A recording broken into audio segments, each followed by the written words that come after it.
can you learn to discern spiritual information? Welcome to my YouTube channel. My name is Sylvia Salow and I help lightworkers and starseeds to remember who they are. And in this video, I want to talk about discerning information. I'll specifically focus on discerning spiritual information, but the same applies to any kind of information. And first, why do we have to discern information in the first place? The reason why we have to do it is because when we go through a spiritual awakening, our consciousness starts to penetrate to the fourth dimension. And the fourth dimension, we could kind of separate it and split it into the lower, middle, and upper fourth dimension.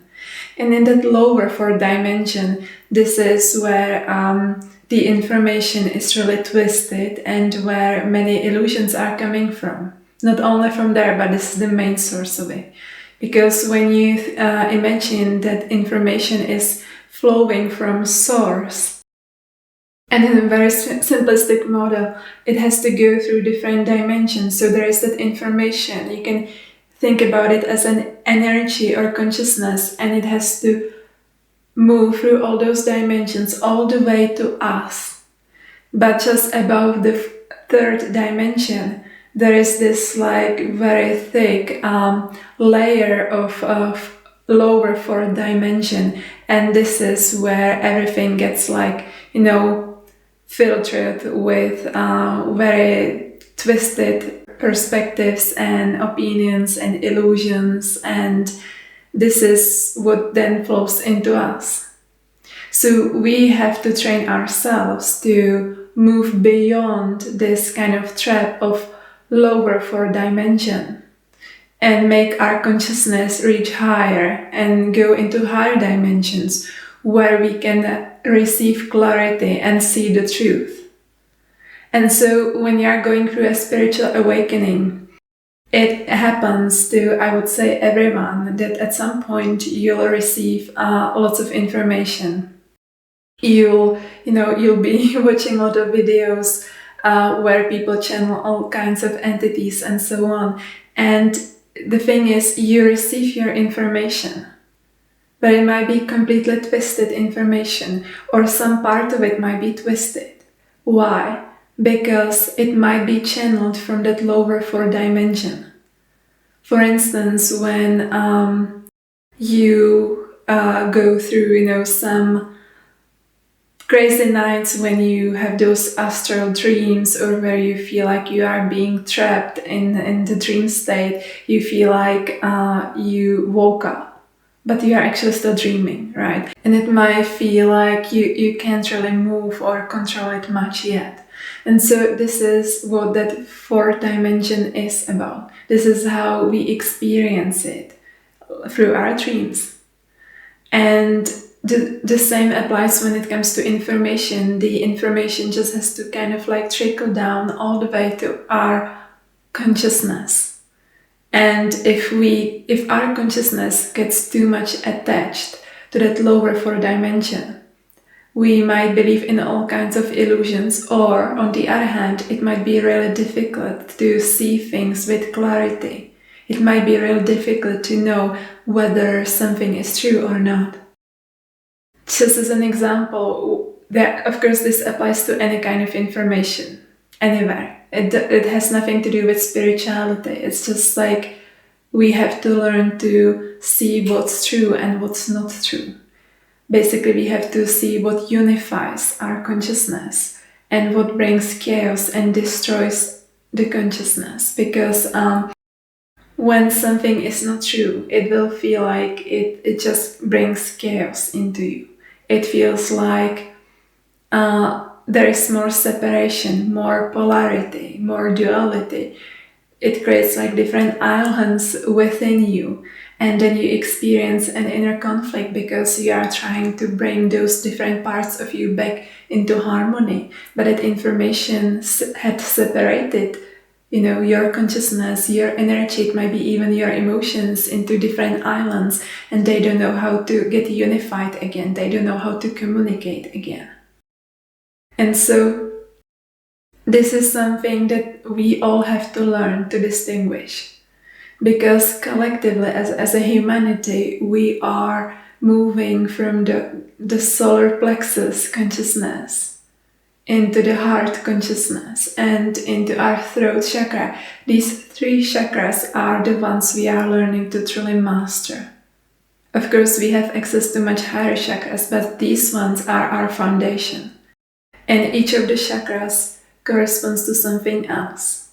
And part of this evolution, where we are moving as a humankind, we do have to learn how to distinguish which information is correct for us and which information is twisted. Now, when something is twisted, it doesn't have to be always twisted on purpose. Of course, this is the case as well sometimes, and other times it might be twisted because the person sharing the information hasn't found that clarity, they haven't found that unifying field of consciousness yet. That their own consciousness might be kind of stuck or operating in that lower 4th dimension. And just for you to know, like, you can really you can channel all kinds of entities, beings. You might receive your answers. You might receive answers about your different lifetimes, about what you should do, just anything from there as well. And this is part of our spiritual tests that we have to go through. We have to distinguish and ask ourselves, well, does this information really aligns? Does this information sit right with me? Does this information serve me? Does it help me? Because if something is not true, it will feel like it's disempowering you. It feels like it's making you smaller, and it's, as I said, it's kind of splitting you into those different islands, almost like into different personalities, because you are thinking, well, there is something that is true, but then it's opposing this other thing and this other thing, and before you know it, you have a complex system of different information which are not harmonious. There are no bridges between these information. They don't communicate. They don't align. And this is one of the signs that it might be completely twisted information or some part of it. So what's good to do is to give yourself time. Give yourself time, don't rush through it. Give yourself time to sit down and really sit with the information for weeks, months, years, decades. Really, because sometimes we feel like we have to know the answer. We have to know the final answer.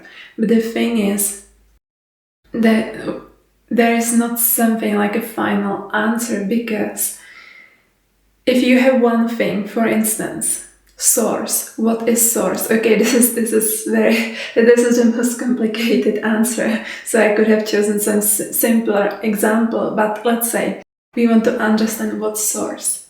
Well, if you look at it from the level of our 3D self, we might see source as some bearded guy sitting in the sky and judging our lives. If we look at source from the 4th dimensional consciousness, we might even think, well, is there a source? I am actually the source, or it's just like the information completely changes. Then if you look at it from the level of 5th dimensional consciousness, source is love. There is only love.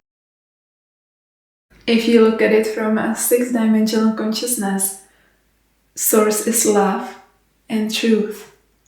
So there are 2 streams of consciousnesses. It's not only one, like everything is just love. You also become aware that there is more coming to play. So what I want to say, this applies to any kind of information. It really depends from which level of consciousness and from which dimension we are looking at the information. We will always receive different answer. But those answers, they are not contradictional. They should not be, because they make sense from that level of consciousness, and it's almost like you are just adding another layer, another understanding. So you are just seeing bigger and bigger picture, but it doesn't contradict each other. This is a huge difference. And another thing is, if let's say we would say, oh, source is this, guy sitting in the sky, and this is it. We lock our consciousness in the 3D level of awareness, and we don't reach to those higher levels of understanding, which means we kind of lock our consciousness in certain dimension, and then we don't continue growing, we don't continue expanding. It's just the same as if we put prison around ourselves. We will never experience what's outside of those walls, because we say, well, this is the ultimate truth. And the thing is, there are some things that we could call as the ultimate truth, but many other things, they are just like this, depends from which level of dimension and consciousness you are looking at that information. You always see something else. So it's very good to be fluid, like to be like a water. You don't rush into having the final answer, but you are more like you allow yourself to move through those different levels of consciousness and to grow with the information, with the answer. So for instance, if you take some spiritual theories, let's say like the twin flame theory, this is something that is very much twisted, so I'm using it as an example here. If you would just read things that are written online and you would say, oh, okay, so you have to go through those stages as a twin flame, this will happen, and so on. You just read the things that are out there and you tell yourself, well, this is truth. You align with it in that moment. This is exactly what you are going to experience. This will be your reality, because you lock your consciousness and it will not be expanding. And the thing is, when we are looking at different spiritual theories, especially very complex ones, if something is too complicated, if something is too elaborate, it might not be true, because the truth is always simple. My dad used to tell me, if someone understands some, we were talking about physics a lot, if someone understands some complex theories, they are able to explain it in a few simple sentences. And it's true. If you truly understand something, you are able to put it into few simple sentences for yourself. If not, then don't rush into having the final answer yet. Because you haven't moved through those levels and you don't see the whole picture. And of course, there are some things that are small and it's easy to get a full picture at once. This is when we experience that drop of truth, and it kind of creates space, and in a way it destroys all those illusions coming from the ego. It's just there is just one tiny drop of truth, and suddenly you're like, oh, I get it, now I understand. This is how truth feels like. It's very simple, it's very pure. It doesn't have to go and, realign all those inner conflicts and different perspectives inside of you. It's just there, and it's all incomplete. This is what we can experience, and of course this is the most ideal and the best way to receive information. But when you are reading something in the books and listening to other people, you have to keep in mind that not everyone is downloading, channeling information from the same dimension or same level of consciousness. It does not mean that it's completely wrong. It only means that it's not the whole picture yet. There is still way much more beyond that. And so it's up to you to keep the door open, to tell yourself, okay, So this is an interesting point of view. How does it relate to me? Does it empower me? Does it make me feel calm? If you feel calm, likely it's true.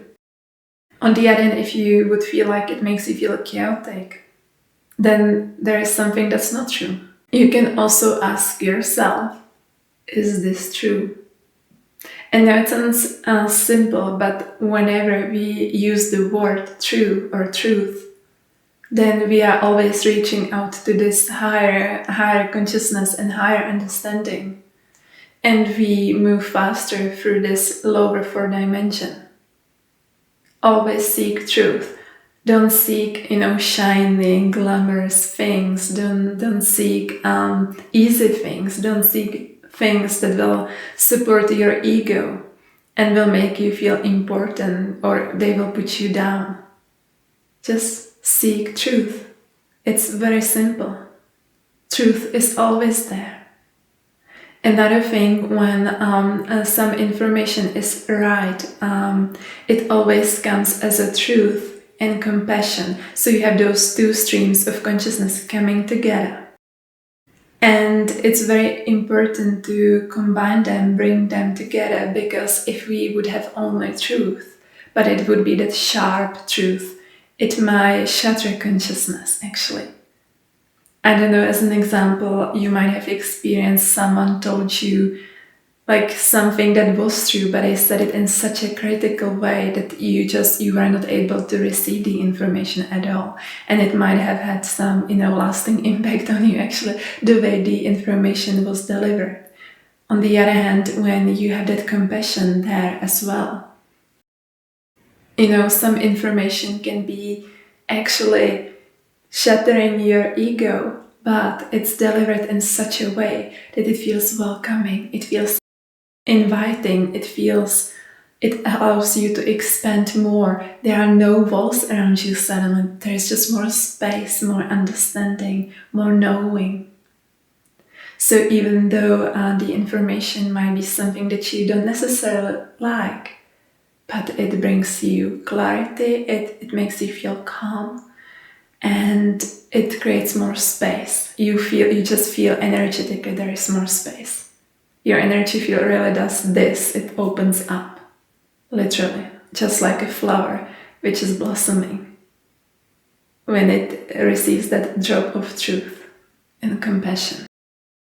And also when something is true, as I had said, it feels like it's unifying things. So there you don't have to wonder about, oh, how does it sit with this thing and that thing and so on.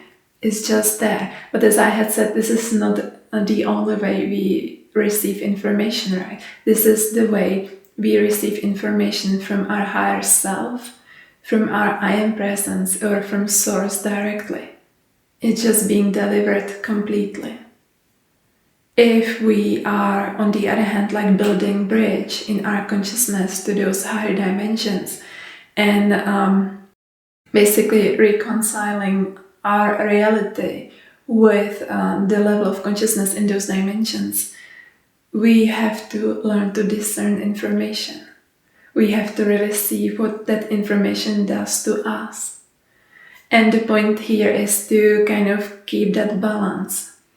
Because if we are being too critical, likely we are, critical just out of principle or because there is fear attached to it. Or if we are too open and we don't have any filters, we just receive any information as it is given to us, then we are not training ourselves. Inside of ourselves, we have something that I call the inner guardian. And this inner guardian is protecting you. It's helping you to sort through information.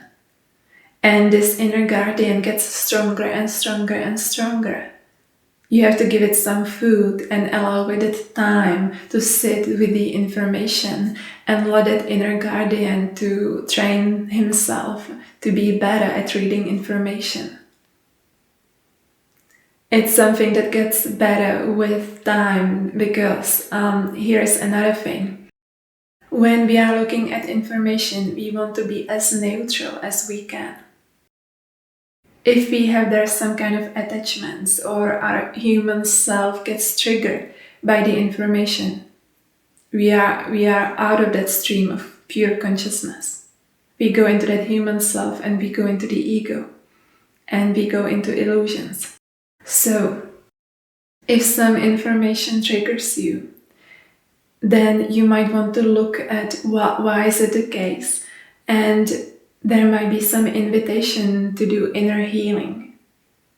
And that inner healing might be completely non-related to the actual information.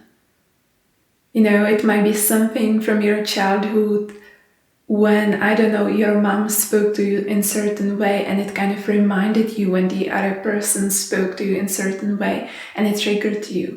And so as you do this healing on yourself, this will actually bring you that clarity.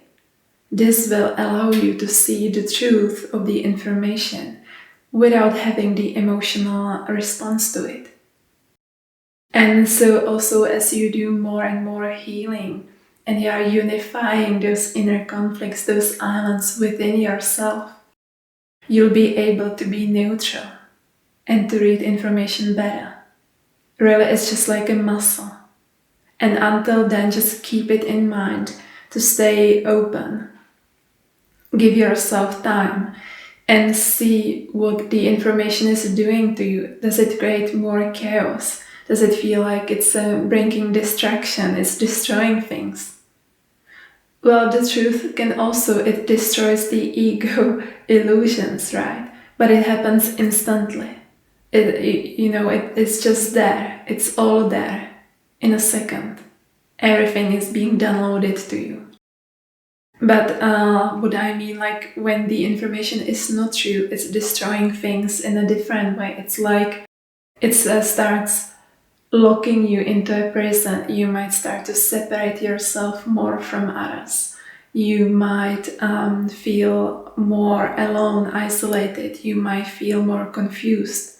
You might feel more chaos, and you go into mental loops in your mind. You just start to create different scenarios that are just, it can actually fully consume you. This is what happens especially with the information from the lower 4 dimension. It consumes people completely. You go into those mental trips where you play with the information and you create different theories based on it. And for sure, like we should be, playing with the information. But the thing is, if something is true, it initiates you, it activates you. There's more space, more light in your mind. But if something is not true, it feels like your mind is just shutting down or being separated into different, chambers. And they don't connect, they don't communicate together. And you really might be, moving in some information in those loops forever. Again, a beautiful example is those twin flame theories. They make people be stuck in that loop for years, even for decades. So give yourself that time. You don't have to know the final answer. And this will help you to move your consciousness through those dimensions. And also understand if someone is giving you some information. It's a very good question where those people are, being connected to. They might completely believe in what they are telling you.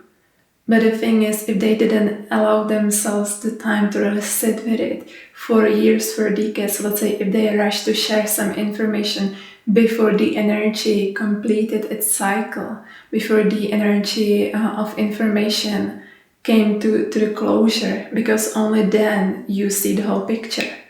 If someone is rushing things through and sharing it too quick, it's not the whole truth.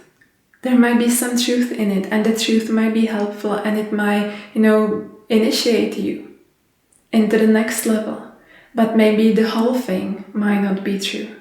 So this is something to keep in mind as well. And remember, you have that inner guardian protecting you and helping you to sort out information. Just look at it as if you were practicing a muscle. So ideally, we keep that balance and neutrality. We are not being too critical and we are not being too open. Because both of them are coming from fear in the end. There is that fear, oh, I can't get the information from myself, so I have to be too open and just receive it from anywhere. It doesn't matter from where, because I don't trust myself yet. On the other hand, if we are being too critical, it's the same, we don't trust ourselves. We think that everyone is against ourselves and everyone wants to harm us. And everything is just there to, do something terrible to us. So it's coming from fear and from separation as well. And one last bit of information here. If the information makes you feel like it gives you that power, it empowers you and it helps you to feel being more sovereign without you feeling like the information would be pushing you down and making you being dependent on something, then it's likely true as well. Because the truth empowers, it makes you feel sovereign. On the other hand, if you feel like you need to be dependent on something outside of yourself, then you don't see the whole picture yet. So also, it's about our human attachment. We have this kind of thing going on in here. We like to worship. We like to worship other people. We like to worship false gods, as I call it. And we might really, take in some information and don't understand that we are sovereign beings. Because it's a completely different story when you come together with someone and you co-create as two sovereign beings than when you are being put down or above. The ego always needs to, make itself feel like less than or more than. And someone is above you or below you. You never connect, there is no sovereignty in it. So that's also something to look at. Does the information empower you? Okay, so I hope this video has been helpful. I hope that you enjoyed it, and if you did, please like, share and subscribe. It helps my channel a lot. Thank you so much for watching.